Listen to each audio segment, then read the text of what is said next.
Quando se fala de pai e mãe, podemos ter dois extremos. No primeiro extremo, não há a presença e a dedicação que deveria existir na vida do filho. Às vezes da mãe e muitas vezes do pai.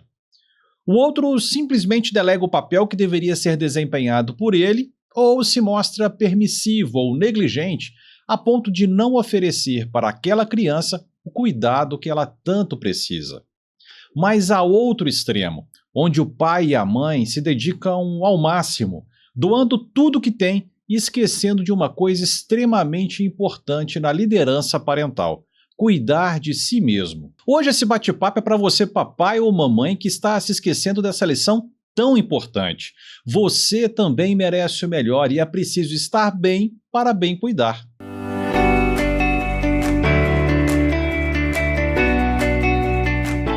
Olá, eu sou o Igor Tanuri, esse é o Pai Descer no Paraíso, conteúdo de qualidade para falar sobre parentalidade, sobre paternidade e, por que não, maternidade, com o intuito de contribuir com conhecimento e experiências para ajudar você a construir um lar mais harmonioso com a sua família e também para ajudá-lo a dar o melhor apoio possível no desenvolvimento dos seus filhos. E hoje, para falar sobre autocuidado, eu estou aqui com a doutora Thaís Paiva Moraes, filha do Marcos e da Ângela, mãe da Ana, esposa do Rodrigo, médica ginecologista e mastologista e atleta amadora. É isso aí. Doutora Thaís, super obrigado por ter aceitado esse convite, é um prazer tê-la aqui comigo hoje. Eu que te agradeço a oportunidade de estar aqui falando. Eu acho que quando você me convidou e a gente pensou em, quando você fala muito de paternidade, eu precisei te dar minhas raízes, né? E precisei te dar a minha continuidade. Sim. E quando a gente fala de autocuidado, eu precisei te contar que eu sou atleta, porque eu acho que isso passa, né? Sem dúvida. De uma parte do meu autocuidado é da minha atividade física. A gente vai falar sobre isso. Vamos sim. Que legal, que legal. E pegando justamente sobre esse ponto, né, dos pais e das mães, porque muitas vezes a criança chega e o foco é 100% a criança, sim, né? E muitas vezes a gente esquece que pra gente cuidar bem, a gente precisa estar bem. E pra estar bem, a gente precisa cuidar da gente também. É isso, né? aí. Dá para cuidar somente dos filhos? Não. Ou não? A gente tem que olhar pra gente também. Ou é egoísmo olhar pra gente, né? Você sabe que eu falo isso muito com... Eu fiz obstetrícia há muitos anos. Hoje em dia eu não faço mais obstetrícia. Mas tem duas coisas interessantes, assim. Quando eu fazia obstetrícia, eu falava que quando a gente pega o teste de beta-HCG positivo, que é o teste de gravidez, eu acho que vira uma chavinha de culpa na cabeça da gente. E a gente passa a ficar culpado por tudo. Então, até a gente se cuidar gera uma culpa, porque a gente fica achando que a gente está egoísta de não cuidar do neném Sim. e cuidar da gente. Mas não é que não é cuidar dos filhos, né? A gente tem que cuidar dos filhos, é óbvio, né? Mas se a gente não cuidar da gente, a gente cuida pior de quem está perto, né? Então, a gente precisa entender isso. E quando eu, né, tive a minha filha, a pediatra que cuidou dela me contou uma coisa que eu carrego para a minha vida e eu tento falar isso com as pessoas. Que antes de eu casar, eu era uma pessoa, o Rodrigo era uma pessoa, sim, e de repente a gente resolveu ficar junto como casal. Só que o casal Thaís e Rodrigo não pode anular a pessoa Thaís e a pessoa Rodrigo. E da mesma forma como a gente teve a Ana, a gente virou o pai e a mãe da Ana, a gente não pode se anular como casal e a gente não pode se anular como indivíduo. Então, o autocuidado, ele vem daí, né? Então, a gente precisa pensar nisso. Quando a gente tem filho, a gente precisa ter um olhar tanto para a pessoa, né? Para a mãe, para quem está cuidando, e também para o casal. Eu, no consultório de ginecologia, né? Isso vem muito, né? Sim. No dia a dia das consultas. E esse autocuidado, né, da pessoa, eu acho que é da pessoa e das relações. Perfeito. Né? Então, a relação do casal também é importantíssima quando a gente vai cuidar de um filho, porque um casal capenga, ele cuida pior do filho, né? Perfeito. Então, a gente precisa de ter esse olhar, né, mais cuidadoso mesmo, mais gentil com a gente. Mesmo. E com o nosso companheiro, a nossa companheira, sim, que está ali, né, fazendo vezes para ajudar a gente nessa jornada de ser pai e mãe, que não, sim, é fácil, sem que dúvida, tem vários desafios, mas que se a gente estiver junto, estiver coeso, eu acho que isso vai mais tranquilo. Que legal, porque senão fica deficiente, né? Não tem como, jeito, fica né? capenga. E a gente precisa ser feliz, né?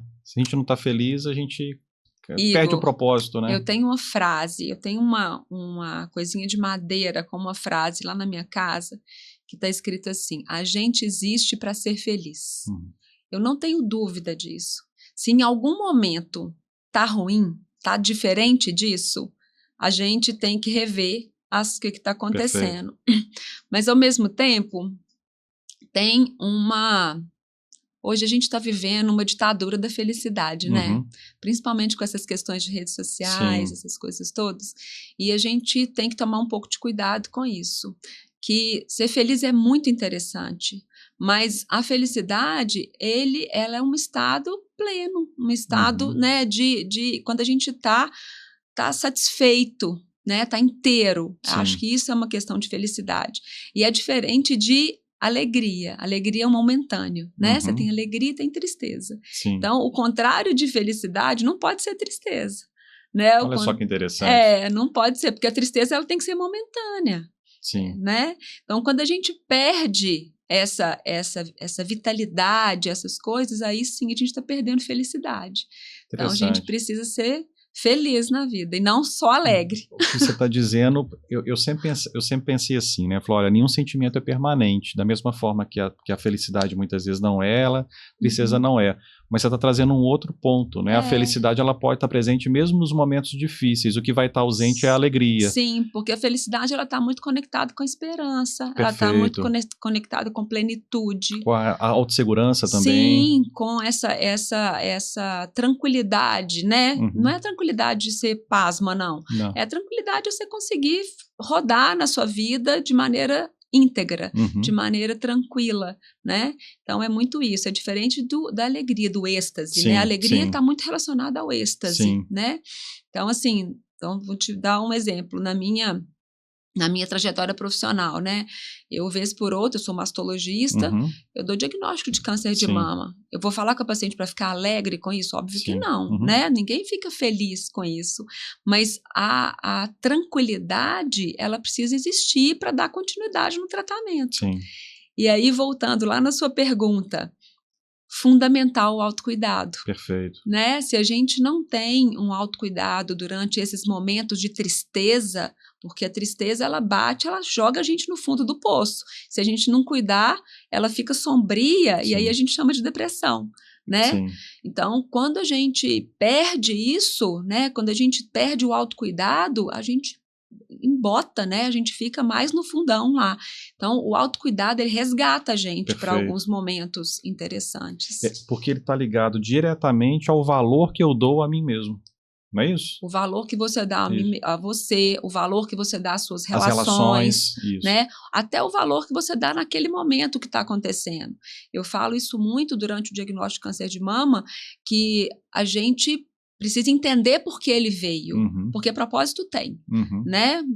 Não tenho dúvida disso, que para alguma coisa aquilo ali vai servir, para algum ressignificado de vida, de relações. E assim, eu tenho inúmeras histórias assim que a gente, né, tem de resgate de relações com familiares, com esposas, com maridos, então a gente tem várias coisas que o momento de caos, né, ele vira um momento de parada, de reflexão, mas a gente não pode perder essa questão do autocuidado, porque o autocuidado permanente, ele traz a gente para um estado mais possível de seguir. Perfeito. Né? Se a gente perde o autocuidado, você se joga num buraco. Perfeito. Né? Tanto é que eu tenho um hábito, né? Os pacientes, quando chegam no consultório muito descabelada, muito sem, né? Os cabelos com raiz por pintar, sabe? Eu escrevo como se fosse uma prescrição. Olha que legal. Então, assim, tem duas coisas que eu acho que a gente precisa, 3 coisas, aliás, que eu acho que a gente precisa fazer todos os dias. Levantou da cama, arruma a cama, troca o pijama, Por mais que você vai ficar em casa de repouso, num pós-cirúrgico, tira o pijama, pelo amor de Deus, né? Dá um astral Então, novo, troca né? a roupa e passa um batom, né? Que A gente é legal. mulher, a gente precisa dar uma melhorada na aparência. Não é para ficar bonita para os outros, é para você, Sim, né? sim. Arruma o cabelo. Que Na legal. pandemia a gente viu muito isso, né? As pessoas muito jogadas. Sim. Tanto é que o nível de depressão na pandemia aumentou demais, né?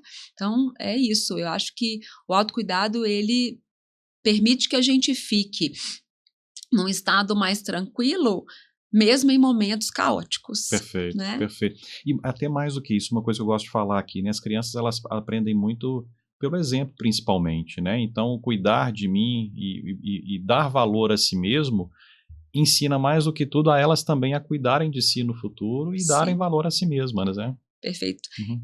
Eu falo que as palavras convencem, o exemplo arrasta. Perfeito, né? Então, se a criança te vê aprontando, se cuidando, automaticamente ela vai se cuidar, né? Sim. Então, se uma pessoa te vê saindo feliz para o trabalho, ela vai construir uma trajetória que ela vai ter uma alegria de trabalhar. Sim. Né? Se ela te vê cuidando bem do pai, a mãe cuidando bem do pai, ou o pai cuidando bem da mãe, automaticamente ela vai transferir aquilo para as relações dela quando ela tiver idade para isso.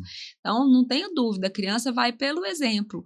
Se a gente vê muito isso, as professoras contam para a gente, né, das brincadeiras em sala de aula, como que isso transfere exatamente o que está acontecendo dentro de casa, né? Sim. Eu tive um alerta, assim, na época que a Ana era pequenininha, e a professora me contou um caso que aconteceu, uma roda, eles brincando, e de repente a Ana Luísa levantou, pegou fingiu que estava no telefone e falou assim, peraí que eu vou ali. Olha só. Olha só. Não posso. Olha só. Não posso, né? Eu não posso abdicar do momento ali para poder atender um telefone, a não ser que seja uma urgência. E hoje, na minha profissão, graças a Deus, eu tenho poucas urgências. Então, assim, lá em casa, a gente, né, Rodrigo e Ana, a gente já sabe, o lugar, a mesa de jantar é um ambiente sagrado, a mesa de refeição não entra telefone. Não tem telefone, né? Eu brinco que a não ser que eu tenha alguma paciente recém-operada no dia, que eu precise de dar algum alô se precisar de alguma coisa, o meu telefone dorme ligado, caso contrário, não. Perfeito. Né? Porque, assim, é um momento de conexão ali. Perfeito. Se a gente está com o telefone pisca, você olha. Exatamente. Né? Não dá, Thais, deixa o telefone virado. Não, o telefone não é para estar ali. Né? Então, o telefone, ele tem que ficar no lugarzinho dele, na casinha dele lá, sem muito acesso naquele momento que a gente está ali, porque a partilha da família ali é importante demais. Né? E é falar para o outro que aquele momento tem valor, né? Sim. E às vezes a gente está com o telefone nem pisca, né? Mas será que piscou e eu não vi? E não né? viu? Que urgência que é essa de você conectar com outras pessoas que nem estão ali, mas que você não está conectando olho no olho com quem está sentado com você na mesa. Ruim, né? de fato, tem uma turma que a gente sai também, que a gente não usa telefone. Tem um amigo que me contou outro dia que eles foram num bar e o objetivo era de conversar, reconexão de colegas de colégio, assim, né? Então, todos chegaram e colocaram o telefone no centro da mesa. Quem pegasse o telefone primeiro pagava a conta. Aí foi ótimo, porque todo mundo conversou, né? Todo mundo teve assunto. Então, essa questão do telefone hoje é muito séria. Perfeito. Da gente perder conexões pessoais, a gente perde a chance da conexão com a pessoa, né? E tem essa necessidade, né, de estar ali toda hora conectado com alguém longe. Né? Sim.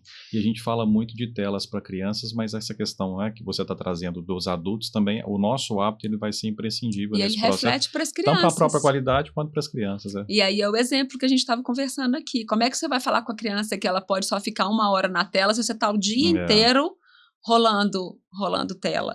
Entendeu? Não tem lógica isso, né? Perfeito. Não tem muito sentido. A criança vai fazer o que você faz. Perfeito. Então, se o pai tem um hábito de leitura, A mãe tem o hábito de leitura, a criança vai ter um hábito Sim. de leitura, né? A minha filha lê muito. E às vezes as pessoas perguntam, o que você faz para Ana Luísa ler tanto? Eu leio. Né? Né?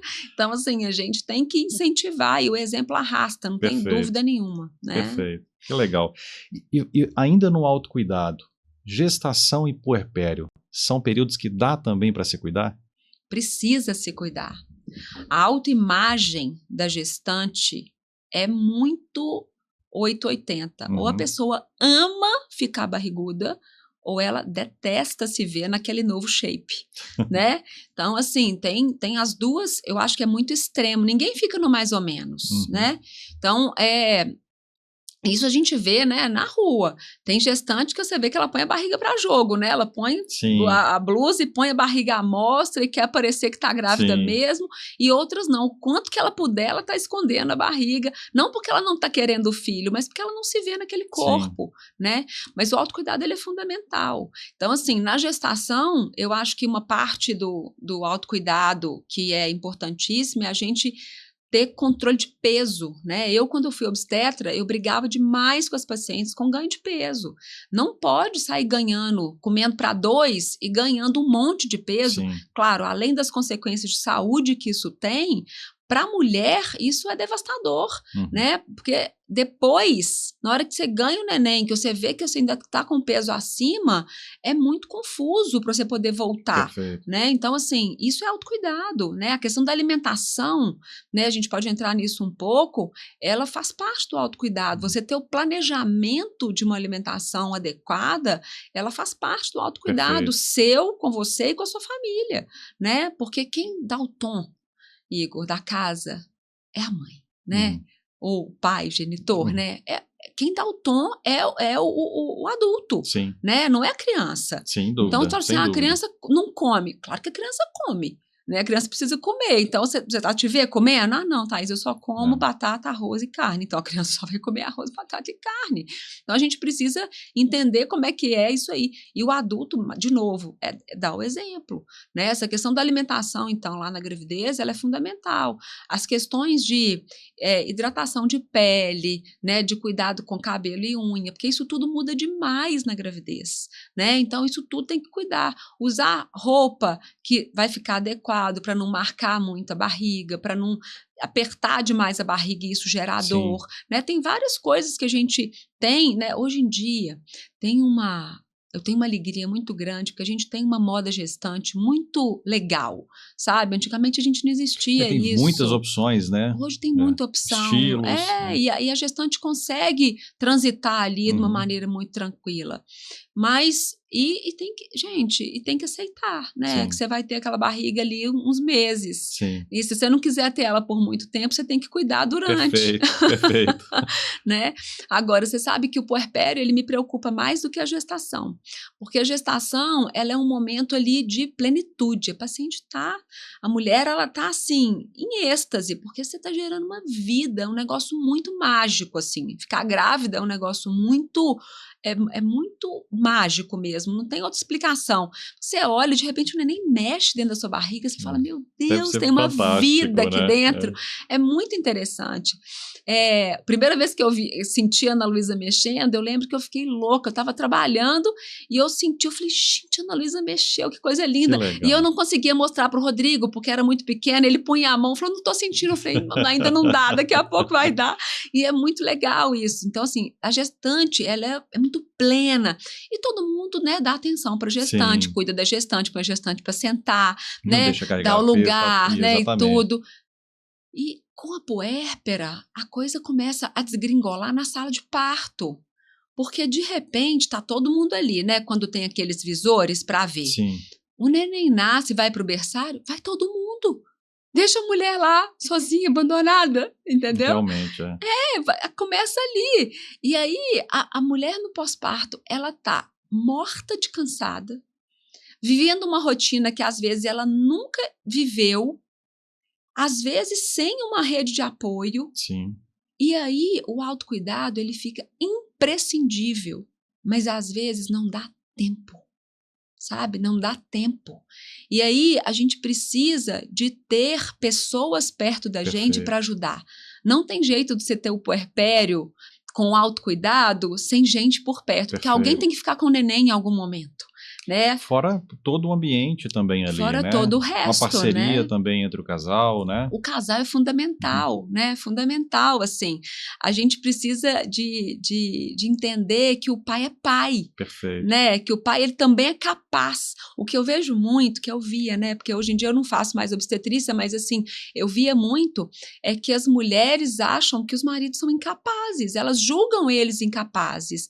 E ao invés de criar potência neles, elas os colocam nesse lugar de incapazes e às vezes eles gostam de ficar ali porque aí é menos trabalho, vamos falar assim, e às vezes não vai, entendeu? Então assim, sim, o pai sabe trocar fralda, o pai sabe dar uma mamadeira se precisar, o pai sabe colocar para rotar, porque depois que amamenta, tem ali uma meia hora de ficar com o neném. E por que o pai não pode? Né? Então, assim, eu tenho uma amiga que o marido não trocava fralda da filha, porque ele falava que ele não dava conta.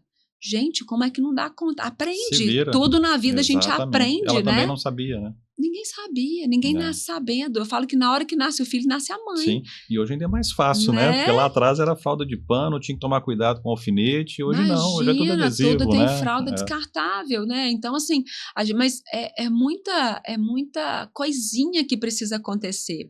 Você sabe que eu vivi uma cena outro dia, foi interessante. Estava no salão, arrumando o cabelo, uma terça-feira de manhã, e entrou uma senhora de uns 70 anos, e ela entrou assim, muito esbaforida, e ela entrou, olhou para a cabeleireira e falou assim, você teria um horário hoje para arrumar um cabelo?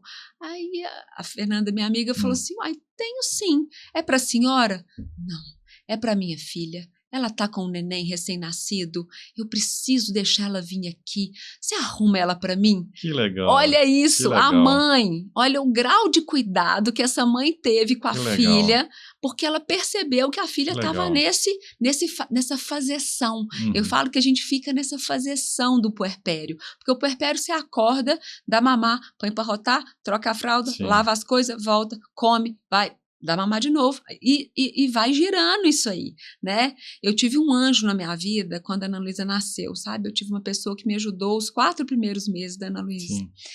E Tereza falava comigo assim, a hora que a Ana Luísa deitar, deita junto, porque você precisa descansar. Porque eu ficava na minha cabeça, né, a minha cabeça de faz tudo, que eu precisava ir, eu precisava cuidar disso, precisava cuidar daquilo, eu precisava olhar. E sempre vai ter algo tem uma pra coisinha para fazer. E eu não me permitia deitar. Chegou um dia que eu estava exausta, né?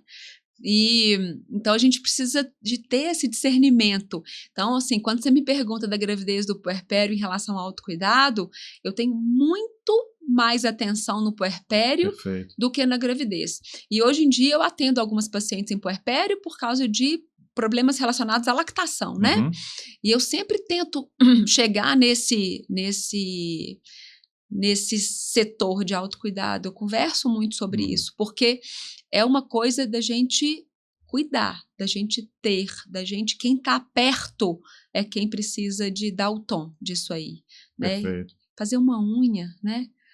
Ontem uma paciente estava conversando comigo e eu falei com ela que a gente ia conversar hoje e ela falou isso comigo. Ela deu para a irmã dela, ela mudou agora para perto da irmã e ela deu para a irmã o salão da semana. Então, uma vez por semana ela vai para a casa da irmã, fica com o bebê para a irmã poder ir fazer unha, porque pensa isso, né? E não é só unha, é o cuidar de si, é um momento sozinha, com foco nela sem só, filho, né? para ela tomar um banho, para pôr uma roupa e sair de casa, né? Então, assim, é muito interessante. E quando a gente pensa em puerpério, tem uma coisa interessante que é a depressão pós-parto. Sim. Né? É muito comum e muito negligenciada, né? Aí a gente acha que a mulher tá chata, que ela tá cri-cri, que ela tá, né? E não, isso é um quadro, né? Real. E quem precisa dar o sinal mesmo, biológico, né? hormonal. Sim. E quem precisa de dar o alerta é quem tá perto. Né? Normalmente é o marido ou a mãe.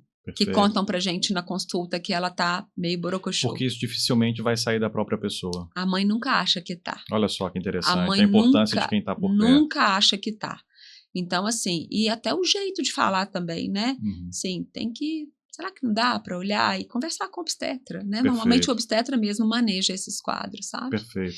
Pegar só um gancho no que você falou, que muitas vezes a mãe não dá espaço, mas é preciso iniciativa dos pais também. Tem muito pai que não quer iniciativa, acha que esse papel não é dele, acha que o papel é de cuidar da mulher. Isso. Então acho que os dois têm responsabilidade nesse processo, né, do pai de entender que ele pode fazer tudo que a mãe faz, exceto amamentar e gestar. É a única coisa. Ainda assim pode participar ativamente. Sim. De uma forma muito bonita nesse processo. Sim. Dele reconhecer isso, que ele é tão responsável quanto a mãe, né? E a mãe também confiar, falar, olha, cada um vai fazer do seu jeito, né? Eu falo muito quando a gente fala assim, não, a paciente às vezes fala assim, não, que o fulano me ajuda. Não é ajuda, ele faz a parte dele. Exatamente, né? É a responsabilidade dele também. Sim, né? Porque a criança é 50-50, né? É 50% de cada um, isso aí, não tem muito. É claro que em algum momento da vida, se o trabalho está um pouco mais puxado para um ou para outro, o outro assume, e isso é parceria. Sim. Né? Claro, então, em alguns momentos da vida tem, sei lá, um dos pais tá com um trabalho mais focado e tudo, o outro assume algumas coisas. Então, assim, a gente precisa de ter parceria nisso. Perfeito. Aí, né? Para a coisa fluir legal. Agora, esse lugar de incapaz, ele é muito adorado pelo homem nessa parte. É confortável, né? É confortável. Então, a gente precisa de capacitar eles e trazer eles. Perfeito. E eles precisam querer vir também, né? É isso aí. Mas é confortável para quem não faz ideia do que pode viver. É uma maravilha, né? É um desafio extremo, mas é muito bacana. Você tem momentos que são impagáveis. Né? Eu ouvi outro dia num podcast da gente falando dessa questão de final de ano, que tem 1.150 eventos, é o balé da fulana, Sim. É o piano do sei quem, é final de ano de não sei aonde, a formatura. Mas ele estava dizendo que, e eu achei interessantíssimo, são só 9. Exatamente. São 9. Né? Da primeira série ao 9º ano, né? Então, assim, e aí me deu um aperto, porque a Ana Luísa, ano que vem, vai pro 9º. Eu falei, caramba, é o último, né? Então, assim, eu não perco nada. Que legal, mas tá certo. E a gente não pode perder, a não ser que eu esteja viajando, mas, assim, a gente precisa de estar perto, né? De viver esses momentos. E a paternidade, ela tem coisas muito legais. E tem coisa que filho só faz com o pai, né? Só faz com o pai. Sim. E é muito interessante. Interessante essa questão das apresentações da escola, né? Quando o filho tá lá, ele vai procurar você até te encontrar. Ele te procura com o olho até te encontrar. E a gente que tá lá eu quero que ele me veja quanto antes. Você grita e você faz, porque é bom para você também, né? É fantástico isso. Então, assim, na apresentação de escola, enquanto a gente não conecta o olhar... Você não sossega, né? Então, assim, é muito interessante, mas essa conexão de olhar, ela não é só nesses momentos. Você vai me entender o que eu vou te dizer. A conexão de olhar, ela dá segurança para o filho em qualquer momento. Em qualquer momento, ele te busca. Sim. Ele te busca no olho, sabe? E isso é importante demais, né? Isso é muito importante. Até na hora que você vai despedir, vai fazer uma prova, né? Que você vai despedir, a conexão, né? Diz, eu tô aqui, né? Exatamente. Precisar de alguma coisa, eu tô aqui, é isso né? Aí. E engraçado que muita gente acha que é o contrário, né? Fala, eu não vou ficar apoiando meu filho, suportando muito, que senão ele vai depender sempre de mim. Não, pelo contrário. Se você tem a segurança de que é alguém com quem contar, você vai e tenta, porque você sabe que se der errado, você pode voltar. Então, você vai sim fazer com que ele busque coisas diferentes, que ele se arrisque e tente coisas novas na vida dele. Claro, porque a gente precisa dar corda. Exatamente. Né? A gente precisa soltar, mas ao mesmo tempo a gente precisa dizer para os meninos que em casa é um porto seguro, aí, né? A casa é um porto seguro, né? O meu sogro falava que aqui em casa vai ter sempre cama e sopa quente. Que então, legal. É isso. Então, assim, sempre, para quando precisar voltar. Então, assim, a gente tem um papel importante de dar essa segurança para as crianças, né? Sim. Mas a gente não pode abafar demais, Perfeito. né? Porque senão os meninos ficam inseguros. É isso aí. É o contrário. Se você pega demais, eles ficam inseguros. É isso aí. Se você solta, você vai dando a segurança, mas eles, né, sabem, igual quando você deixa na escola, quando você para de levar na porta da sala, Ele vai olhando para trás para ver se O você está tempo ainda, todo, né? exatamente. É exatamente É isso isso. aí. Eu acho que isso é uma metáfora da vida, É, né? Você vai soltando e ele vai olhando para trás, porque ele sabe que você está aqui, né? perfeito. Pegando a parte do parto, né, que você falou que muitas vezes todo mundo volta a olhar e a mãe ali acaba sendo um momento de ruptura, talvez o mais forte ali do que era na Sim, gestação para o puerpério. Posso dizer que o autocuidado também é preparar esse momento também com cuidado, com o parceiro ou com a parceira ou com as pessoas que estão ao redor, claro. de como que ela deseja ter esse parto também, porque talvez, Sim. né, é importante escutar e saber como que ela deseja. Posso dizer que isso também é autocuidado para que esse momento também tenha também pessoas olhando por ela? Todo planejamento é autocuidado, sabe, Uhum, Igor? Assim, todo planejamento, tudo que a gente planeja, o autocuidado ele passa por um planejamento. Eu acho que isso, hoje em dia tá muito comum a gente fazer planejamento de parto, né? Planejamento, como é que você quer o parto, como é que você uhum. quer. Então, assim, eu acho que isso, eu falo que isso é como na vida, né? O combinado nunca sai caro, Sim, né? Então, se a sim. gente combinar isso, fica bom, né, para todo Uhum. mundo. Então, o momento ali do parto, né? Você vai falar com ele, fala assim: não, o pai vai no berçário, vai, mas você volta, né? Então, né? Ou então não volta, mas volta, né, para ficar numa salinha ali que vai Uhum. ficar na recuperação, ou na, na em algumas maternidades isso é possível, né, que tem acompanhante o tempo todo. É, então, assim, a gente precisa de ter esses combinados, né, de quem Perfeito. que vai ficar, quem que... E realmente a paciente, a mulher, eu falo paciente de vício de linguagem, a mulher no pós-parto, ela precisa de companhia, né, ela precisa de ter uma pessoa ali perto dela, em todos os momentos, porque, assim, é muita angústia, é muita novidade vindo junto no mesmo tempo, sabe? Perfeito, perfeito. E nesse processo a gente conclui que no processo de autocuidado a rede de apoio ela é fundamental, Não tenho dúvida né? nenhuma disso. Uhum, Eu falo que a rede de apoio ela é fundamental pela presença física uhum. e pela experiência que às vezes já viveu também, né? Mas isso é uma linha muito tênue entre ser rede de apoio e invadir. Perfeito. Uhum, A gente uhum. precisa cuidar dessa parte.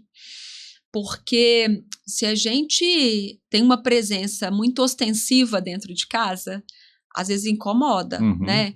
Então, assim, você, por exemplo, às vezes nunca teve uma pessoa muito dentro de casa. Foi você e seu esposo. Aí você ganha neném, de repente tem a mãe, a sogra, a babá, todo mundo, e ali a casa vira uma terra Sim, de ninguém, né? Então a gente precisa de ter uma linha muito tênue, assim. Eu acho que quem é rede de apoio, ela tem que estar presente, se fazer presente, mas sem invadir perfeito.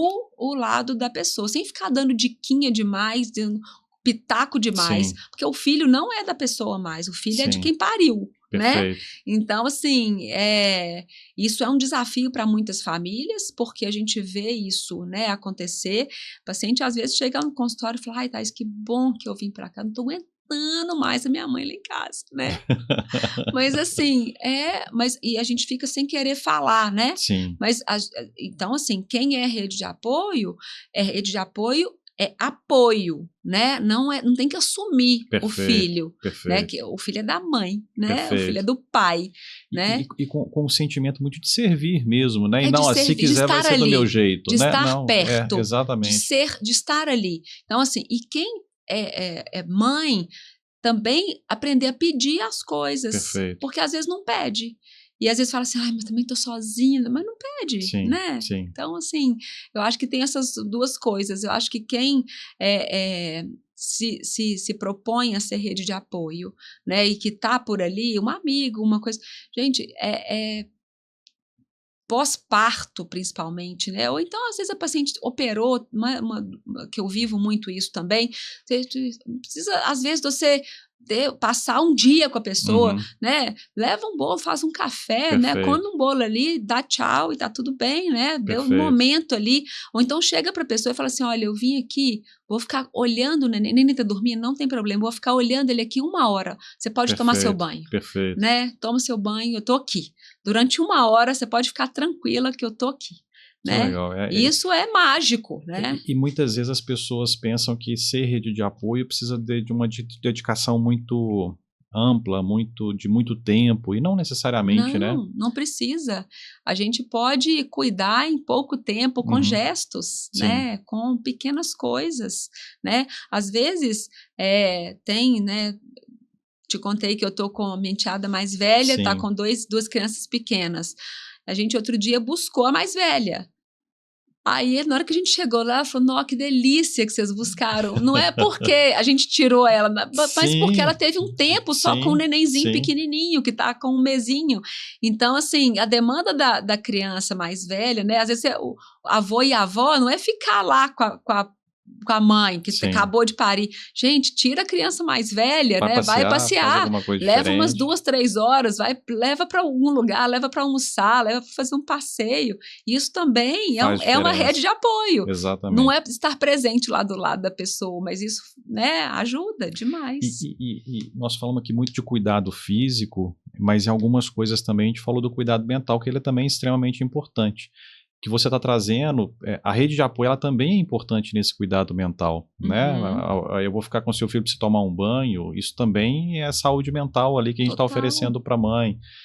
Às vezes é uma ligação. E aí, como é que tá? O que está difícil hoje, né? Para É, você poder deixar a pessoa falar um pouquinho sobre aquilo que ela está vivendo, sim. de ter o tempo para si, de poder conversar. Isso tudo também é importante a gente atentar, porque às vezes desperta algo que já está ali perdurando há um tempo e ninguém percebeu, né? E hoje em dia, com essas questões de telefone que fala viva voz e tudo, Uhum. fica tão mais fácil, né? Às vezes você Sim, está ali fazendo alguma outra coisa, você consegue conversar com a pessoa, às vezes uma chamada de vídeo, você consegue bater um papo, sim, né? Então, assim, às vezes uma amiga que está longe, né? E que às vezes você faz uma chamadinha de vídeo ali, 10 minutinhos, para você poder dar um oi, saber como é que tá, sim, né? Então, eu acho que isso é mágico, assim, você fazer algumas pequenas coisas, pequenos cuidados. Quando a sim. gente fala de saúde mental, né, desse cuidado não só físico, né, é você dar conforto, né, para essa pessoa, você ter um cuidado de ofertar para ela algum conforto, que seja Uhum. um banho, seja que essa senhora fez de arrumar o cabelo da Sim, filha, né? Então, assim, às vezes a paciente está numa loucura de não consegue lavar o cabelo, sim, amarra de sim. qualquer jeito, né? Não está tendo tempo de fazer nada. Você já imaginou, você nessa correria, sua mãe chegar e falar assim, me dá o neném, você vai atravessar a rua, aqui tem um salão do outro lado, você tem um horário marcado às 11 Nossa, horas. é, com Maravilhoso, certeza. né? Então, assim, a gente precisa de ter esse tipo de atenção, né, Uhum, para essas coisas. E, ao mesmo tempo, de saúde mental que você estava dizendo, quando você percebe o cuidador, né, o pai ou uhum. a mãe, numa descendente, você sinalizar, Sim, gentil, né? Não é falar assim, você tá horrível, não sei o quê, né? Não. Falar assim, olha, será que a gente não pode melhorar isso aqui? uhum. Será que não dá para você, né? Você percebeu O que que você você tá? acha, né? É. Eu tive depressão pós-parto. E a cena para mim da minha depressão pós-parto foi um dia que estava minha mãe, minha sogra e minha irmã em casa. Então, assim, minha irmã é madrinha da minha filha. Sim, Pensa, minha mãe e minha sogra. As duas pessoas que mais tinham experiência, minha mãe e minha sogra, e a minha irmã, que ainda não tinha filho, mas era madrinha da minha filha. E elas estavam lá em casa, precisava trocar a fralda da Ana Luísa. Eu coloquei a Ana Luísa no trocador e elas ficaram ao meu redor e eu não deixei elas trocarem a fralda. Pensa que loucura olha só. isso. E aí, nesse dia, o meu marido me sinalizou. Ele falou assim: você não acha que tá muito. Talvez a gente precise dar uma olhada nisso. E aí eu falei: nossa, será? Talvez seja importante. E aí eu mediquei 1 ano. Olha só. Então, quer dizer, precisei de um olhar dele, cuidadoso, de um jeito de falar que foi super legal e que ele me mostrou num evento concreto, mas que ele já Perfeito. estava vendo em outras cenas, mas ele me mostrou um evento daquele dia. Porque às vezes se ele falasse de qualquer jeito, eu ia falar assim, você tá doido? Não tem nada disso não, eu sou mãe, eu que cuido, né? Sou poderosa. Olha só. Né? E interessante também a abertura também, né? Talvez se fosse em outro momento você agiria de uma forma diferente, né? Talvez ele Claro, soube também procurar esse momento certo para te claro, não ajudar a foi ali enxergar, na hora, não né? foi na frente de ninguém, Sim. foi no depois que todo mundo foi embora, Uhum. né? Então, assim, é, e isso também, né? foi como diz, no reservado, né? Sim. A gente não chama atenção no público, né? Sim. A gente chama no reservado. Perfeito. Né? Então, é isso. E muito importante também essa questão da medicação, que muitas vezes as pessoas são resistentes à medicação, né? E se há necessidade, né? E se há talvez ali um desequilíbrio biológico, a medicação ela vai ajudar em situações que não são conscientes e que a gente por si só não vai conseguir resolver. Então, muitas vezes a gente sim precisa aceitar essa ajuda medicamentosa porque isso vai transformar de fato até a forma como a gente olha para o mundo e para si mesmo, né? Olha só, eu costumo dizer, toda vez que eu preciso prescrever uma medicação, né, um antidepressivo, um ansiolítico, alguma coisa nessa linha, e a paciente fica às vezes um pouco resistente a usar, eu faço a seguinte analogia. Se a gente tivesse quebrado a perna e o médico ortopedista falasse para você, você não pode pôr o pé no chão durante um mês, durante tempo, você não ia ter que usar a muleta. Então, esse medicamento, ele é a muleta, que ele vai te levar de um estado quebrado para um estado inteiro. Em algum momento, esse estado inteiro ele vai ser restaurado. Perfeito. Então, a gente precisa entender as medicações dessa maneira. Perfeito. Então, seja num momento de puerpério, seja no momento de um diagnóstico difícil, seja no momento de um luto, que também acontece. Então, a gente precisa de usar essas medicações. Claro que você vai usar a medicação, essa medicação ela tem prescrição médica e também a retirada. Porque, vez por outra, eu recebo uns telefonemas assim, Thaís, pelo amor de Deus, tirei a medicação da minha cabeça e estou passando muito mal. Olha só. Não pode tirar da cabeça. Então, tanto a prescrição quanto a retirada, ela tem que ser supervisionada, tem que ter uma supervisão médica. Perfeito, né? Perfeito. Mas eu encaro assim, como uma muleta. E eu acho que se a gente encarar dessa forma, fica mais usável. Perfeito. Faz todo sentido. Né? E uma vez eu eu não sei se foi nas suas redes sociais ou em outro local, o médico, ele precisa, acho que foi num podcast que você participou, o médico, ele precisa prescrever atividade física. Por Isso favor. É essencial. Então, o esporte também é autocuidado, né? Nossa. Cuidar do corpo e é cuidar da mente. O esporte é cuidar do corpo e da mente. O esporte é um negócio fantástico, né? Eu sou suspeitíssima porque eu amo, né? Eu pratico esporte desde a infância. Eu cresci no interior. Então, para mim, ir para o clube era uma coisa normal. A gente ia para o clube todos os dias, né? E eu faço... Meus pais, eles sempre brincam isso comigo porque eu invento moda, sabe? Tudo que seja pensar, eu já fiz, né? Até balé aquático eu já dancei. Então, assim, eu experimento muito, mas eu nunca tô parada, eu sempre tô fazendo alguma coisa. E hoje em dia eu corro, porque a corrida, ela traz para mim um momento de conexão muito grande. Então, quando você fala de cuidar da cabeça e do corpo, é exatamente isso. Eu corro no início da manhã, antes de fazer minhas atividades todas, e é um momento que a primeira coisa, os primeiros 20, 25 minutos da minha corrida, eles são de oração. Então, eu tenho esse momento de parada, de reflexão. Então, ali... Todos os dias, se alguém me vê correndo de manhãzinha, eu tô com meu terço, eu rezo terço, eu escuto o evangelho do dia. Então, assim, eu tenho esse momento de oração que faz parte, né, do autocuidado, faz parte do meu cuidado mental. E com isso eu vou muito melhor o resto do dia, sabe? Legal. Então, assim, o esporte, ele é fundamental. Eu falo que ele é importante na infância, ele é um meio maravilhoso de socializar na adolescência, né? Porque quem está ali no esporte normalmente tem uma vibe muito diferente do que as outras coisas que a gente vê por aí, né? E na idade adulta, ele é socialização, ele é saúde do corpo e ele é saúde da mente. Porque a gente vive num mundo corrido demais da conta. De novo, voltando lá atrás, o celular apitando o tempo inteiro, e que se você estiver ali correndo, ou dançando, ou nadando, a natação é mágica para essas coisas, porque não tem telefone, né? A corrida ainda tem, o telefone está no bolso, né? A natação ainda não tem. Então, assim, eu nadei uma época também, porque machuquei a perna, não estava conseguindo correr e eu estava nadando. Então, a natação, ela veio para mim igualzinho uma meditação, porque eu estava muito chateada porque eu não estava conseguindo correr. Então, assim, aí eu entrava na piscina e falava, não, vamos lá, Thaís, vamos lá, e assim, e aquilo ali, contando azulejo, né? Não tem, e você precisa respirar. Então, ele te obriga a ter um fluxo respiratório, você medita, do nada, né? Do nada você aprende.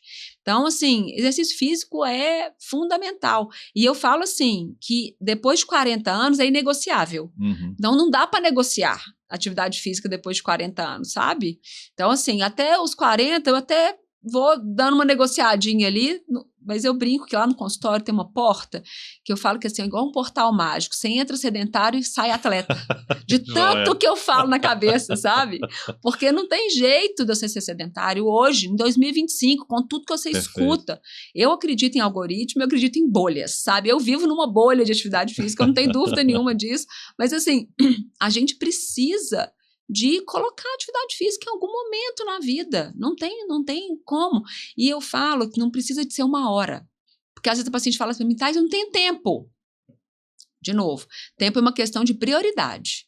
Então, qual que é a sua prioridade? A sua saúde precisa ser prioridade. Perfeito. O seu cuidado precisa ser prioridade. Porque se você não se cuidar, como é que você vai cuidar do outro? Perfeito. Né? Então, assim, pode ser 15 minutos, pode ser 20 minutos. Não tem problema. Hoje em dia, a pandemia foi muito ruim para muita coisa, mas para isso ela foi fantástica, porque ela trouxe a possibilidade da gente fazer atividade física em casa. Sem dúvida. Quem que não treinou em casa na pandemia? Sim.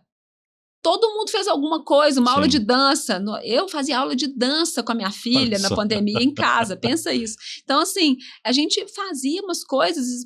A gente precisa, e criou-se plataformas hoje, que você clica lá, eu quero um treino moderado de 15 minutos. É isso. Aí a pessoa fala assim, ai, Thaís, mas 15 minutos? Sim. E aí eu dou conto uma história, que quem me ensinou foi um professor da pós-graduação, que a gente fala assim, ó, se você está numa estrada, seu carro está na reserva de gasolina, você só tem R$50 no bolso, não tem cartão, não tem Pix, não tem nada. Tem um posto. Você vai deixar de colocar os 50? Não vai. Você não tem dinheiro para colocar o tanque cheio. Mas você vai deixar de colocar os R$50 que está no seu bolso? Não. É a mesma coisa de atividade física. Então, se você tem 15 minutos, faça 15 minutos. Se você tem 20 minutos, faça 20 minutos. Tem 1 hora? Poxa, que maravilha. Bom. Que maravilha que você tem 1 hora.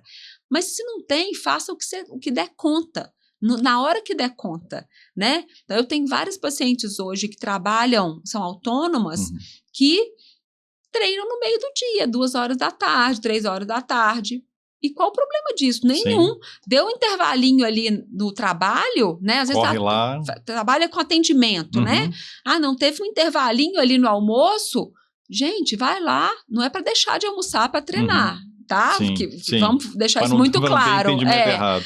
Vamos deixar isso muito claro. Mas assim, se você tem 1h30 de almoço, você consegue treinar meia hora, toma um banho, almoça e volta para trabalhar. E tá tudo bem. Ah, Thaís, tem que arrumar um lugar perto do trabalho. Aí é com você, né? Aí vai ter que arrumar algum lugar perto do trabalho. Sim. Então, assim, eu falo que treinar tem que ser perto de casa ou perto do trabalho, porque tem que estar na sua rota. Porque se você sair muito da sua rota... Sabe aquele negócio? Ah, não, eu vou treinar à noite. Aí você vai em casa trocar de roupa. Não vai, né? Então, assim, ou leva as coisas do trabalho, sai de lá de roupa, ou chega na academia direto e vai. Sim. Eu assisti uma aula da professora Fátima Vasques, que ela fala sobre desenvolvimento de hábitos saudáveis, né? E ela coloca muito essa questão do tempo curto, principalmente no início, né? Porque se a gente programa, eu quero ir na academia 7 vezes por semana. Se um dia eu faltei, eu já não cumpri com o meu objetivo, aquilo já me frustra e eu já me saboto. Né? Então, como começar pequeno? Né? Ela falou até, dar um exemplo, ela falou, olha, é para você ir na academia, você não está querendo ir, coloca a roupa da academia e faz 15 minutos de alongamento. Você fez seu exercício. Para que você perpetue, vai medindo o seu progresso. Né? E eu falo assim, quem é muito enrolador, quem procrastina muito, tem que fazer coisa de manhã. Sim. Não dá para fazer no final do dia porque vai enrolar. Então, o que eu falo é assim, ó, separa a roupa no dia anterior. E outra coisa, eu falo isso muito com as minhas pacientes no consultório. Não vai mulambo para academia, não. Tem que arrumar bonitinho. Sabe por quê? O mesmo tempo que você gasta para arrumar direitinho, você gasta para arrumar mulambo. Sim. Por que custa você ir arrumado? Ai, Thaís, tem que ir arrumado, combinadinho? Tem que ir arrumado, combinadinho, porque isso muda o astral. Perfeito. Sabe? Muda Pra o astral. Si, né? Pra si mesmo. Muda o astral. Então, assim, não precisa de nada caro, nada, mas tem que ir combinadinho, tem que ir. A minha turma de corrida, a gente tem uma piada interna, assim, que a gente tá sempre combinadinha, sabe? E aí é uma brincadeira, assim. Mas é isso, porque ao mesmo tempo que você gasta, então assim, deixa arrumada a roupa. E a roupa arrumada. Então assim, acordou de manhã, tocou o despertador, gente, não pode dar soneca. Não pode dar soneca. Então, a maior assim, vilão que tem do exercício de manhã cedo é o tal de soneca. Você fala assim, mais 5 minutos. Não, tocou o despertador, pula da cama. Pulou da cama, entra na roupa de ginástica. Não pensa, não. Entra na roupa de ginástica, porque na hora que você acordar, de fato, você já está lá na academia. Entendeu? Eu falo muito isso. Na hora que você acordar mesmo, você fala assim, tô na esteira, tá na esteira. Vão lá, agora já tá aqui, vamos embora, né? Então, tem que fazer isso, sabe? Porque é isso. Isso que você falou de pequenas mudanças, começa 2 vezes a semana, 3 vezes por semana, pouco tempo, porque se você começar grande demais, maior coisa que fala contra a gente conseguir fazer alguma coisa é você ter objetivo muito grande. Perfeito. Né? Você tem que ter objetivo pequeno, de curto 100, prazo. Né? Então, assim, e vai fazendo aos poucos uma progressão. Perfeito. Né? Começa aí com 15 minutos, 20 minutos, 3 vezes por semana, vai aumentando isso aí. Bolo grande a gente come fatiado, né? Você não vai comer o bolo grande inteirão. Sim. Você vai comer ele fatiadinho. Então, você vai aos poucos, né? É igual perda de peso. Sim. Né? Às vezes o paciente vem no consultório, cara, tem 15 quilos para perder. Mas se eu falar com ela, você tem que perder 15 quilos, é muita coisa. E demora, desânimo, né? Desânimo. Então, assim, a gente combina metas factíveis, curtas, para poder, vamos até daqui a 90 dias, vamos perder 2 quilos, vamos perder. E vai aos pouquinhos, na hora que veja, perdeu tudo. Então, assim, precisa de ter metas menores e atingíveis. Perfeito. Porque você estabelecer metas inatingíveis, você não vai atingir, e aí você vai frustrar. Smart, né? É isso. É isso aí, que legal. E eu vi também nas suas redes sociais sobre a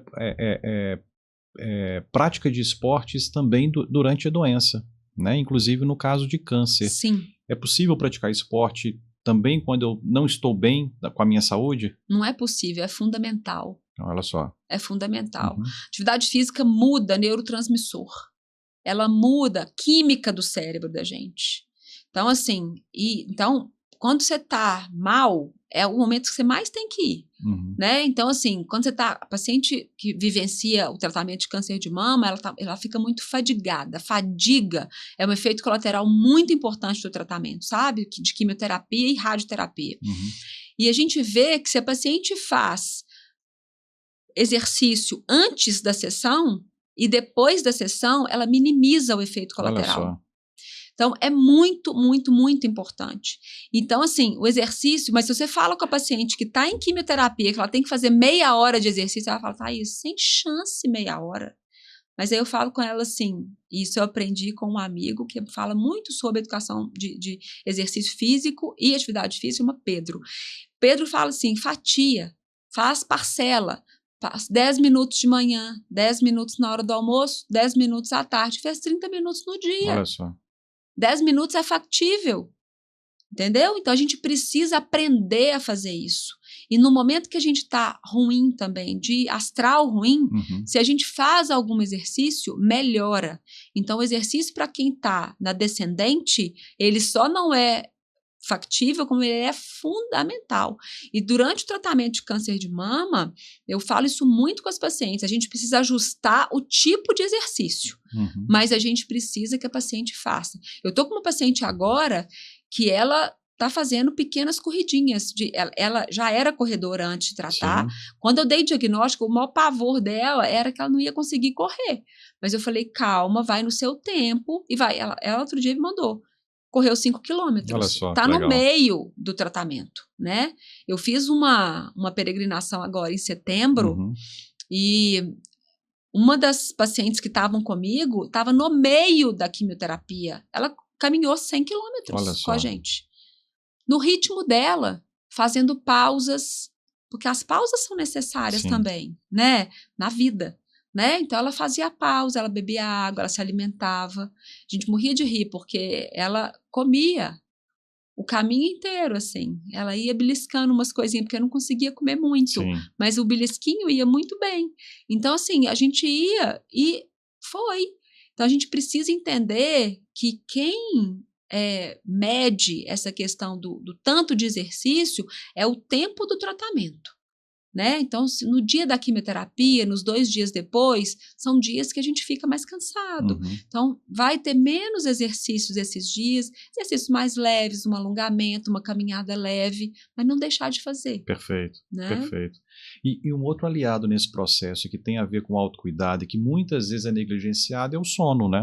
Nossa. Você trouxe a questão da soneca, né? O dormir bem em quantidade e qualidade, que a gente muitas vezes esquece da quantidade, né? Eu durmo bem em 4 horas, 5 horas por noite, né?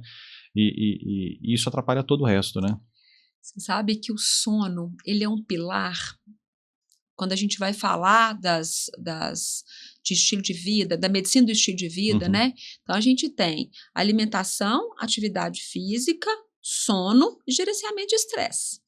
São esses 4 que a gente tem, sim, muito estabelecidos. Uhum. E o sono, ele é extremamente negligenciado. Então, assim, a gente precisa entender um pouquinho sobre fisiologia do sono quando a gente vai conversar de sono. Então, às vezes a paciente fala comigo assim, não, Thaís, mas eu gosto de trabalhar à noite e eu durmo de madrugada e eu durmo até o meio-dia. Isso não é, Não é saudável. isso não é fisiológico, né? Então, assim, a gente precisa entender quando a gente fala de fisiologia do sono. Então, a gente sabe que o nosso corpo, né, os nossos hormônios, né, as nossas secreções, elas são regidas pelo ciclo circadiano. Uhum. Então, a gente tem o claro e escuro, dia e a noite, e isso dita muita coisa que acontece no corpo da Perfeito. gente. Então, quando a gente está em uma praia, quando a gente está em uma fazenda que não tem muita luz, o sol se põe, a gente janta, e dali um pouquinho tá todo mundo procurando cama, né? Cedo, né? Cedo. Uhum. Na hora que você olha, fala, mas gente, mas 8 e pouco ainda, já tô procurando. Sim, porque o sol se pôs. Sim. E o que acontece 2 horas depois do pôr do sol é que a gente começa a nossa secreção natural de melatonina. Então, a gente começa a ter essa secreção. Então, no fundo do olho da gente, a gente tem a percepção de claro e escuro. Na hora que começa a ter a percepção de escuro, o corpo da gente começa a secretar esse hormônio, que ele é o quê? Um portal para poder te induzir o sono. Olha só. Então, induz sono. Então, é por isso que dá aquele soninho, né? Na praia, na fazenda. Só que o que acontece nos dias de hoje? O sol se põe, você está no escritório com luz branca, você chega em casa, a luz está acesa no talo, todo mundo conversando, o celular na cara, a televisão de não sei quantas 1.150 polegadas, né? Na sala, que a sala às vezes não é gigantesca para aquela televisão, mas a televisão está lá e você vai ficar lá com o olho na televisão estatalado quando não está com a televisão ligada e o notebook trabalhando. Então você está com um monte de luz que não permite que o seu corpo entenda que anoiteceu. Perfeito. E aí você quer desligar o notebook e dormir. Cara, não dá. Aí eu falo assim, Thais, eu tô com insônia. Eu falei, mas é óbvio. Então existe um negócio que chama higiene do sono. Uhum. Higiene do sono, a gente vai precisar alimentar mais cedo, porque também, se você alimenta mais tarde, aquilo vai ficar digerindo ali, dependendo do que você come pesado, não vai dormir, porque a sua energia está toda concentrada em fazer a digestão. Você não descansa o que deveria descansar. Não descansa. Então, assim, alimentar mais cedo, né?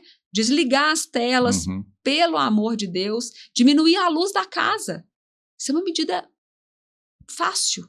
Colocar uma luz mais amarelada, colocar a luz indireta, luz de abajur, né? Então, assim, diminuir a luz da casa, né? Isso até para as crianças, para você sinalizar para elas de alguma forma que o ritmo está diminuindo, né? Porque fala assim, os meninos não dormem, Thaís, mas é claro que não dorme. Tá no agito ali e isso aqui é que dorme, né? Até o tipo de brincadeira no final do dia tem que ser diferente. Tem que ser mais tranquilo, né? É brincadeira mais tranquila, né? Então, assim, e aí dormir num horário que a gente consiga ter o funcionamento adequado de alguns hormônios durante o sono. Então, se a gente acha que o sono nada acontece, né? E pelo contrário, muita coisa acontece. Inclusive, alguns processos de reparo de DNA, eles acontecem durante o sono. Olha só. A gente tem alguns estudos com enfermeiras plantonistas noturnas, que elas têm um índice maior de doenças crônicas, inclusive câncer. Olha só. Por causa da privação do sono no momento de dormir. No momento correto. Então, a gente tem que entender, o estudo é muito interessante, ele aumentou o câncer de mama em enfermeiras com plantão noturno. Então, a gente tem que entender que o sono, ele é fundamental para a saúde. Então, você tem que dormir bem, sabe? Então, assim, dormir, não basta dormir 8 horas, dormir 10 horas. Não, você está dormindo bem. Porque se você tem um sono muito fragmentado, o que está acontecendo? Perfeito. Né? Às vezes o ambiente é mais barulhento. O que a gente pode fazer para melhorar esse ambiente? Você pode usar uma coisa de ruído, né? Essas ruído branco. Ruído branco, para minimizar o barulho lá de fora. Você pode ter uma luz mais baixinha. No quarto das crianças, às vezes, tem aquelas luminárias coloridinhas que você pode colocar, que é uma luminária baixinha, né? Que às vezes a criança precisa de uma certa luminosidade para ter segurança ali. Às vezes ela acorda e volta a dormir. Então, tem umas coisas que a gente precisa de moldar o ambiente para poder fazer. Mas isso da pessoa falar comigo que está dormindo 4 horas e está saudável, isso não existe. Né? As pessoas têm que dormir. Ela tem que dormir quantas horas? Quanto mais nova é a pessoa, e aí vale para as crianças, maior é o período que ela precisa dormir. Mais cedo ela tem que dormir, porque acordar cedo para ir para a escola todo mundo vai. Então tem que dormir mais cedo. Né? Então o horário de criança ir dormir é cedo mesmo. Até para dar tempo dos pais terem uma conexão ali. Perfeito, isso é muito importante. Né? Porque às vezes os pais e a mãe falam, não dá tempo de fazer nada, não dá tempo de conversar com o pai. Mas que hora que esse menino está indo dormir? Exatamente. Junto com vocês, às vezes na mesma cama, aí não tem jeito. Né? Aí não tem conexão, não vai. E acho que esse ponto é muito legal, né? Porque talvez não é por acaso também. Uma criança ali que é mais nova, às vezes vai precisar dormir 11 horas da noite. Né? Então, para ela acordar às 6 horas da manhã no dia seguinte, ela vai precisar dormir até 7 horas. 7 horas ela precisa estar dormindo. 7h30 para estar na cama. Dormindo, né? Sim. E de fato, né, isso traz momentos para o pai e para a mãe. Te dá ali umas 2 horinhas. Casal, né? Para poder resolver alguma coisa, para poder estar junto, para poder fazer alguma coisa. Para poder sentar e estar junto, né?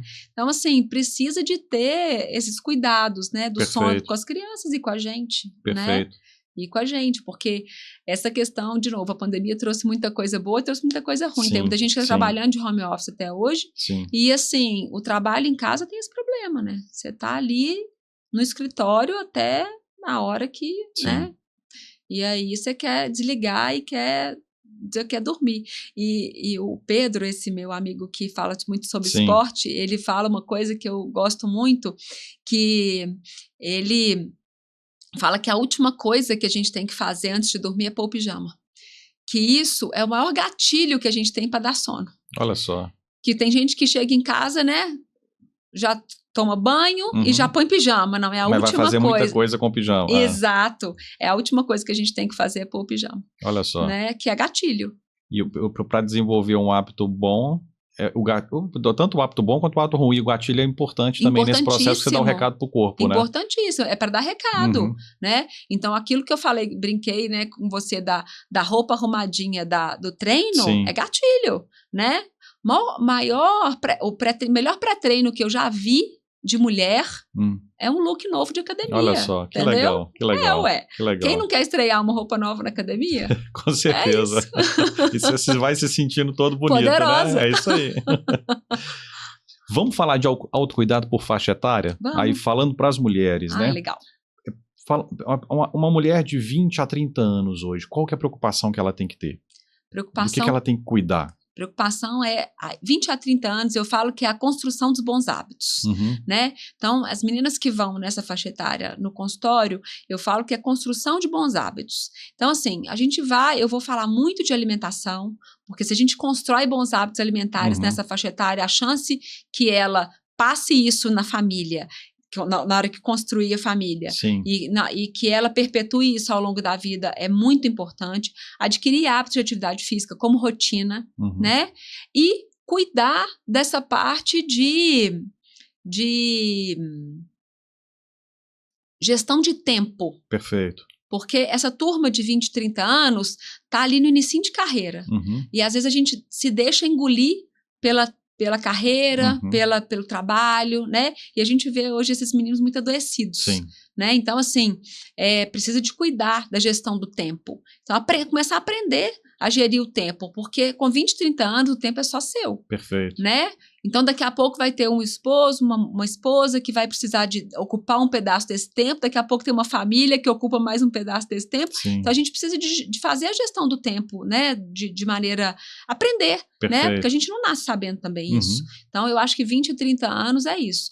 É o esporte, a alimentação, gestão de tempo, gestão de rotina e, claro, cuidado pessoal, né? Cuidado médico, né? Uma visita ao ginecologista uma vez por ano. Perfeito. Né? Que aí tem essa questão de algum exame que precisar de fazer, né? E algum cuidado mais específico, né? A questão quando a gente fala de cuidado de mulher, né? Sim. Especificamente, a gente fala da citologia, né? De Papa Nicolau, que a gente, né? Prevenção de câncer de colo de útero, já nessa idade a gente começa a fazer. Entre 20 e 30. Na verdade, quando a paciente começa a ter atividade sexual e a partir dos 25 anos. Perfeito, né? Perfeito. E aí muito hábitos e competências que ela vai usar para o resto da vida. Não tenha dúvida. Né? Aqui é a área, 20, 30 anos é construção.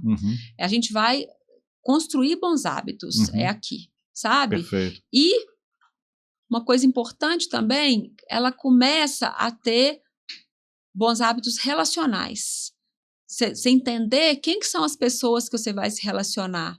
Porque autocuidado também é aprender isso, perfeito, sabe, Igor? Perfeito. Com quem que você está se relacionando? Quem que são os seus pares, né? Porque o ditado, né? Essa é a média das pessoas que você convive, né? Então, quem são as pessoas que você convive? Porque se você conviver com baladeiro, você vai ir para balada. Se você conviver com gente que vai para o esporte, você vai para o esporte. Sim. Se você conviver com gente que frequenta alguma prática espiritual, você vai ter essa prática dentro da sua rotina. Sim. Então, assim, a gente precisa de ter construção. 20, 30 anos é construção. Que legal. Eu só aproveitar esse momento. O autocuidado, ele, mais do que tudo, mostra que eu me dou valor. E se eu me dou valor, eu também quero estar cercado de pessoas que também se dão valor e que têm valores parecidos com os meus, né? Que têm valores parecidos com os meus e que me valorizam no que eu sou.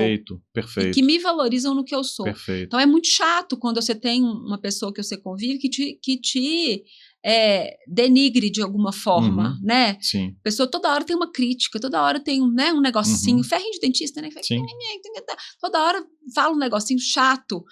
Mas isso não é uma pessoa para você conviver, sim, né? Sim. Não precisa ser inimigo. Perfeito. Né? Você não precisa de criar uma distância. Sim. Mas é uma pessoa que não é para você ter relação, não é uma pessoa que você vai ligar, bater um papo. Perfeito. Não é uma pessoa que você vai ligar para vamos tomar um café, não, né? É uma pessoa que você vai ter ali uma convivência, às vezes no trabalho, né? Isso é tão presente, às vezes é uma pessoa que você não gosta muito, você não tá ali na mesma vibe sua, mas assim, convive, né? Convive respeitosamente, mas não é uma pessoa que você ter no seu dia a dia. Perfeito, né? Perfeito. E de 30 a 40 anos de idade? Eu acho que é a consolidação, sim, disso tudo que a gente falou, em termos de saúde, né? Muda um pouco, porque aqui as mulheres já estão engravidando. Aí entra aquele papo todo que a gente falou de gestante, Sim. E aí mais ainda a questão do peso, da questão do autocuidado, a questão das relações, da construção dessa rede de apoio, porque a rede de apoio a gente não constrói só na hora que a gente engravida, Sim. né? Normalmente são amigas da vida que vêm ajudar a gente nessa sim. época, né? Então aqui entra essa parte, né? Até 40 anos entra isso. Então o cuidado ginecológico, ele vem, mesma coisa, né? Com a questão da prevenção de câncer de colo de útero. Uma coisa que eu não falei lá com 20, 30 anos, mas é que é um pouquinho antes disso também, é a questão do calendário vacinal. né? Perfeito. As vacinas, elas precisam de ser cuidadas também, né? Uhum. Nessa época, porque a maioria das vacinas a gente toma ali até 14 anos Depois esquece. e depois esquece. Uhum. Então, às vezes, tem algumas coisas que a gente vai refazer ali com 20, 30 anos. Algumas vacinas que são de 10 anos, a gente vai refazer ali. E com 30, 40 anos é isso. Eu acho que ali as mulheres já estão buscando seus pares, Uhum. né? Já estão ali casando, já estão começando a ter filho. E aí entra em outras questões, Perfeito. né? Entra em outras questões relacionais, né? Uhum. De tudo. E, de novo, aqui a gente precisa de ter um cuidado grande para não se perder. Uhum. Porque essa década dos 30 anos, normalmente, é quando a paciente se doa completamente e esquece dela. E aí ela Perfeito. chega lá com quase 40 no consultório e fala comigo assim, Thaís, resolvi me cuidar, porque tem 8 anos que eu não vou no médico. Olha só. Olha Né? só, que interessante. É. E quando chega nos 40, ali dos 40 aos 50, quais devem ser as maiores preocupações? Dos 40 aos 50 é interessante que a gente tem vivido uma rotina, um momento, eu acho, que a mulherada tem se cuidado mais a partir dos 40 anos. Eu acho que 40 anos para a mulher é um marco, né? Então, assim, elas têm vivido um cuidado maior. Eu recebo muitas pacientes nessa faixa etária no consultório e com essa história, não, Thaís, tem não sei quantos anos que eu não venho, mas agora eu quero, porque eu vou fazer 40 anos, eu tenho que me cuidar e tal. Então, essas viradas de década normalmente são interessantes. Mas 40 anos a gente começa a cuidar da mama, né? Sim. A partir de 40 anos, a gente começa a fazer mamografia uma vez por ano e começa a estar mais atenta, né, com essas questões hormonais também. A gente sabe que menopausa é uma coisa que acontece a partir de 45, Tá. às vezes um pouquinho antes. Então, ali nessa década, né, de 40, 50, isso vai começar a acontecer. Então, assim, os cuidados, eles são muito mais intensificados em relação à alimentação e atividade física, porque se a gente não faz isso, a taxa metabólica da gente cai, a gente ganha peso, e aí só piora, né? Então, assim, a gente precisa cuidar, né, dessa questão de atividade física, de novo, se priorizar nisso e não ter culpa de se priorizar nisso, porque os meninos normalmente estão crescidos aí essa época que te permitem, né, de ter essa mobilidade, né, de poder se ausentar um pouco de casa e fazer esse cuidado com você mesmo. Perfeito. Né? E a partir de 50 muda algo ou não? Essa é a Não, jornada. eu acho que a partir de 50, aí só muda o cuidado com a menopausa. Tá. Porque aí, ou a partir de 50, ou a partir do momento que ela vier, se for um pouquinho antes. O que muda com a menopausa é que a gente tem um cuidado maior com massa magra. E a gente tem um cuidado maior com o osso dessas pacientes. E parte cognitiva, né? Então, a gente precisa de ter esses 3 cuidados. Então, a partir dos 40 também, essa questão de ingesta de cálcio começa a ficar muito importante, porque a gente tem a questão de massa óssea, ela vai sendo construída, a gente tem o pico de massa óssea ali por volta de 30, 35 anos. Depois, a gente só perde osso. Tá. Então, se a gente tem uma ingesta de cálcio boa, a gente consegue manter o osso. E se a gente tem atividade física, a gente sinaliza para o osso que você está em pé. Então, atividade física que bate o pé no chão. A gente tem uma sinalização para o osso que nós estamos usando. Então, ele precisa não perde, segura aí. E uma coisa que é a massa magra. O maior patrimônio que uma mulher de 50 anos hoje pode ter é uma massa magra decente, sabe? Por quê? Porque a gente só vai perder massa magra depois dessa idade. Por mais que a gente cuide, né? Então, assim, o normal é a gente perder. Então, a gente tem que ir contra a corrente. Então, tem que aumentar a ingesta proteica, né? Tem que cuidar disso, tem que fazer atividade física resistida. Por isso que eu brinquei com você que depois de 40 anos, a atividade física é inegociável. Perfeito. Porque a massa magra, ela vira uma coisa muito importante. E a saúde óssea, ela acompanha a saúde muscular. Então, se o músculo está forte, o osso vai estar forte. Você nunca viu uma mulher com osteoporose musculosa. Ela é sempre caco, né? Sempre uma velhinha caquinho assim, ó. Olha só. Encurvadinha. Então, se a gente tem uma massa muscular boa, o seu osso vai acompanhar seu músculo. Precisa. porque também foi feita uma atividade para conseguir isso e que foi dado o recado para o corpo que, opa, preciso de você, né? Exato. E uma coisa que eu falo, quando a gente fala de cuidar de peso, o povo fala, isso é chata, tem que cuidar. Eu falei, gente, tem que cuidar. Quer viver muito? Tem que ser mais magro, não tem jeito. Você nunca viu um centenário batendo vela de 100 anos gordinho. Sim. É sempre magrinho. Sim. Né? Então, a gente precisa de cuidar disso. O longevo, ele tem, não precisa ser magro, raquítico, mas ele tem um peso adequado. Sim. Né? A gente precisa de cuidar disso aí. Porque o que mata é doença cardiovascular. E é diretamente relacionado à obesidade. Perfeito. E câncer, diretamente relacionado à obesidade. As doenças que mais matam hoje em dia são essas, né? Perfeito. Doença cardiovascular, paciente mais velha, né? Tirando os pacientes jovens, que aí tem acidente, outras coisas. Mas doença cardiovascular e câncer, diretamente relacionado à obesidade. E na hora que você começa a medir cintura, é isso, entendeu? O fator de risco é a cintura, né? Olha só, perfeito, perfeito. Você trouxe uma situação do momento do diagnóstico, né? Como se cuidar e cuidar da mente nesse momento que talvez muitas mulheres perdem o chão, né? De falar, puxa vida, o que vai acontecer, né? Como cuidar da mente,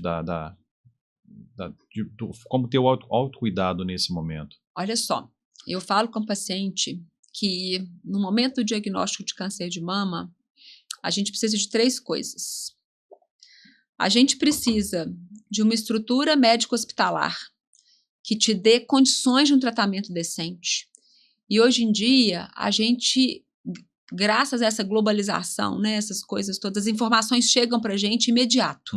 Né? Então, semana que vem acontece o maior congresso de câncer de mama no mundo.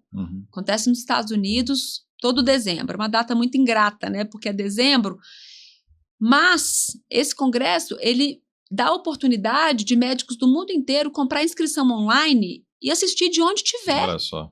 Então, semana que vem eu vou assistir esse congresso aqui de Belo Horizonte. Olha só.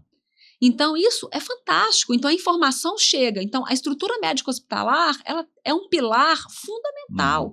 E você escolher um médico que ele esteja atualizado dentro das melhores práticas e, além disso, que ele esteja dentro de uma estrutura médico-hospitalar que dê condição para ele trabalhar, é fundamental. Perfeito. Então, primeiro eu falei que são 3 coisas. Primeira coisa, estrutura médico-hospitalar. Segunda coisa, a paciente, ela precisa acreditar que ela vai ficar boa. E aí, o autocuidado é fundamental. Porque ela precisa entender que ela vai ter períodos de alto e baixo. Aquele momento diagnóstico, eu falo com elas, joguei uma bomba no seu colo agora e eu vou te ajudar a desarmar. Sabe? Porque, assim, é um momento que é dificílimo, né? Muito difícil. Mas, assim, a gente precisa ter confiança e ter esperança que aquilo vai ter um bom desfecho. Precisa acreditar que aquilo vai ter um bom desfecho. Perfeito. E para isso, a mentalidade é fundamental. A paciente precisa de estar conectada ali no desfecho bom. Quando a gente fala dessas técnicas de psicologia, né, que você mentaliza já onde você quer chegar, perfeito. né? Eu uso muito isso em corrida, quando está muito difícil, eu mentalizo linha de chegada.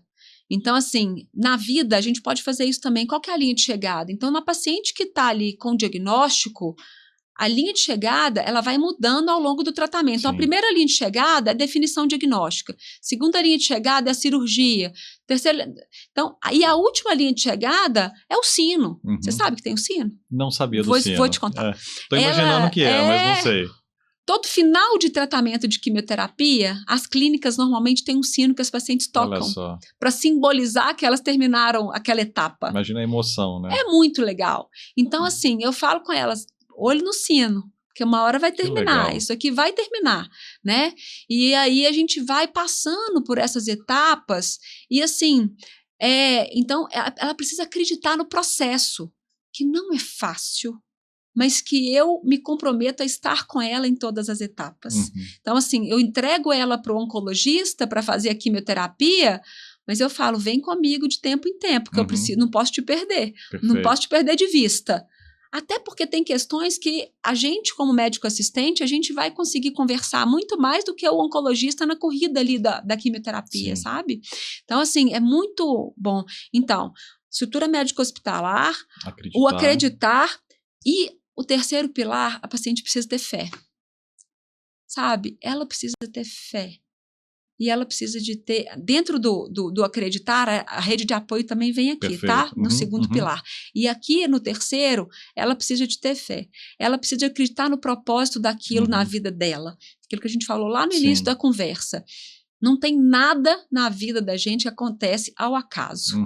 Eu tenho muito isso para mim. Tudo que acontece, a gente tem um propósito daquilo ali, um propósito de um algo maior. Perfeito. Então, independente da religião, né? Eu não conflito religião com ninguém. Mas, assim, independente da sua religião, aquilo ali está acontecendo para você, às vezes, de ter umas guinadas na vida, né, de umas mudanças. Eu falo que é igual o Waze, recalcula a rota e a gente segue por outro caminho. Tirar algo bom disso, né, sair melhor dessa Alguma situação. coisa tem que ter de bom nessa parte toda, né, e às vezes, é aquilo que eu falei, são algumas reconexões, são alguns ressignificados que acontecem de fato, né, e essa, quando a pessoa, ela tem fé, a coisa vai mais leve. Sabe? A coisa vai mais leve, acontece de forma mais leve. Não é que a quimioterapia vai deixar de existir, não é que o efeito colateral vai deixar de ter, não é que a cirurgia vai deixar de doer, mas é mais leve a trajetória. E assim, eu não sei te explicar isso cientificamente, não tem trabalho científico que me diz disso, não tem dado robusto nenhum para te apresentar. Perfeito. Mas a paciente que toma posse do diagnóstico e que ela acredita, ela tem desfecho melhor lá na frente. Ela vive mais, vive melhor, sabe? Ela tem uma sobrevida maior. Normalmente, essas pacientes que têm uma negação muito grande da doença, que falam, ó vida, ó céus, ó azar, sabe? Eu sou vítima da situação. Normalmente, tudo vai acontecendo que vai tudo atravacado, sabe? Não tem nada que... Não é fluido, o processo não flui. O processo sempre tem um negocinho acontecendo. Então, assim, é incrível isso. Então, a forma como a gente encara a vida... Eu acredito traz assim. saúde mental também. Eu acredito assim, sabe? Eu acredito que tem uma força divina que rege a gente e que direciona a gente, que a gente tem escolhas na vida. A gente escolhe, né? Mas que tem uma força que direciona, não tem dúvida disso, não. Legal, legal. E a gente falou muito aqui do cuidado feminino, mas tem o cuidado masculino também, né? Você é ginecologista, então é importante também do homem se cuidar, né? De fato, visitar o médico regularmente para olhar como é que está a sua saúde, a alimentação, muitas coisas que são comuns, né? Isso. Alimentação, setar comportamentos, bons hábitos, bom sono, né? Sim. Então é super As importante. Relações. A questão da próstata também, que ainda tem uma resistência muito grande entre as pessoas para que de fato vá se cuidar. Preconceito, né? Muito absurdo, gente, os urologistas são tão legais. Tem que ir lá fazer uma visita. É isso mesmo, tem que fazer, né? tem que bater um papo. Se cuidar de fato. Hoje em dia, né? essa questão do exame de próstata, né, ele tem sido questionado em alguns momentos e tudo, da idade, inclusive. Mas assim, a gente tem que ir lá. Sim. A visita anual, né, do homem, ela precisa acontecer também, né? Da mesma forma. E você acha que não, mas eu puxo a orelha deles também no consulta. Quando eu tenho oportunidade, sabe? Tem alguns maridos que são muito presentes, né, durante a consulta, seja a consulta ginecológica, seja a consulta do câncer de mama. Então, assim, acaba que a gente cria vínculo, né? Sim. Tem alguns maridos muito presentes, assim, e eles vêm todas as consultas e sabem de tudo, e né, ajudam mesmo, então, sempre organizando, porque tem uma coisa também, paciente no momento do diagnóstico e também, às vezes, gestante, a cabeça fica meio zoada, então, às vezes, ter um acompanhante é interessante para organizar essas coisas. Mas eu já puxei muita orelha de marido, e teve questão de peso, questão de... Eu falo assim, mas ela vai ficar bonita jeito, você vai ficar para trás, dá seu jeito. Tá certo. Então, tem muitas histórias boas de maridos que emagreceram junto com as pacientes. Olha só. Que se cuidaram junto, que mudaram de hábitos junto. Então, assim, é muito legal, muito, muito, muito interessante. E quando a família se propõe a mudar isso junto, o reflexo vai nos filhos, Sim, sabe? sim. É muito legal. Que bacana. E o que você trouxe é muito importante, né? O marido como aliado da mulher e a mulher aliada com parceiro, né? Um aliado do outro para cobrar esse autocuidado e mostrar da importância desse processo, incentivar, né? É incentivo, muito mais que cobrança, eu acho que é incentivo. Porque se a gente... Eu falo assim, ó, a gente vai colocando a nossa barra mais alta, né? Então, a gente precisa de ter referência. Então, enquanto a gente está ali naquela mesmice, com o nosso referencial médio, na hora que você dá para eles uma coisa que o referencial deles pode aumentar, né? Então, eles falam assim, mas será que dá? Dá. Então, peraí, então a gente vai melhorar nisso aqui. Então, assim, tem um caso de um casal que ia... Ela tratou câncer de mama e eles, quando a gente conversava muito de alimentação e tudo, e tinha algumas coisas no padrão alimentar deles que eles achavam que estavam fazendo super bem, tanto para eles quanto para a filha, que eles tinham uma filha na época de 15 anos. E como mudou isso, aí essa paciente, a minha paciente até hoje, já tem uns 5 anos que eu tratei, e ela falou para mim que até o padrão de cólica da filha melhorou, porque melhorou a alimentação, melhora o padrão de cólica, né? Então, assim, é interessante quando a gente consegue ter um alcance na família. E ser ginecologista é muito legal, porque a gente consegue acompanhar as pessoas ao longo de uma vida. Então, a gente acompanha as famílias. Então, às vezes, o paciente chega lá, me dá notícia dos netos, dos filhos. Legal. Então, assim, a gente, né, tem essa questão. E acaba que, às vezes, a gente cuida de famílias, assim. Sim. Que bacana, que bacana.